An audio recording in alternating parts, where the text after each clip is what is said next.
পলাশ দাশগুপ্ত, উত্তর 24 পরগনার অশোকনগরে বাড়ি, পেশা অটো চালক।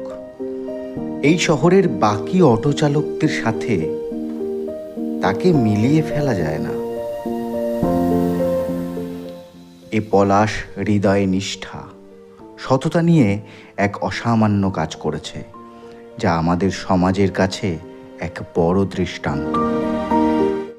গত 14 সেপ্টেম্বর রাতে আসাম গুয়াহাটি থেকে এই রাজ্যে আত্মীয়ের বাড়িতে আসা এক অটো যাত্রীর অটোতে ফেলে যাওয়া প্রায় 1 লক্ষ টাকা ফেরত দেন। তার সঙ্গে সেই যাত্রীর আধার কার্ড, ভোটার আই কার্ড, অনেক দরকারি কাগজপত্র ফেরত দেন অশোকনগর থানার সহযোগিতায়। অশোকনগরে বড়ুয়াবাবু বলে একজন আমাদের এসআই আছেন অশোকনগর থানার, তো ওনার সঙ্গে আমার এমনি পরিচয় আছে। তো ওনাকে আমি জানাই টোটাল ব্যাপারটা।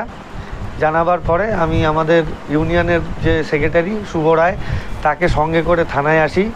এসে তার ব্যাগটা পুলিশের হাতে দিয়ে দিই। অশোকনগর থানার পক্ষ থেকে পলাশকে এই কাজের জন্য কুর্নিশ জানায়। গতকাল অশোকনগর প্রেস ক্লাবের পক্ষ থেকে তাকে সম্বর্ধনা দেওয়া হয়।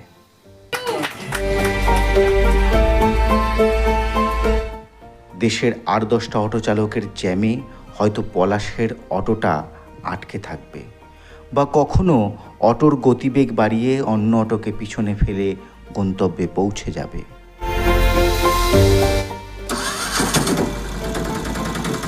এই পলাশের সততার রং ছড়িয়ে পড়ুক সমাজের সব দিকে, পলাশ ফুটুক সর্বত্র।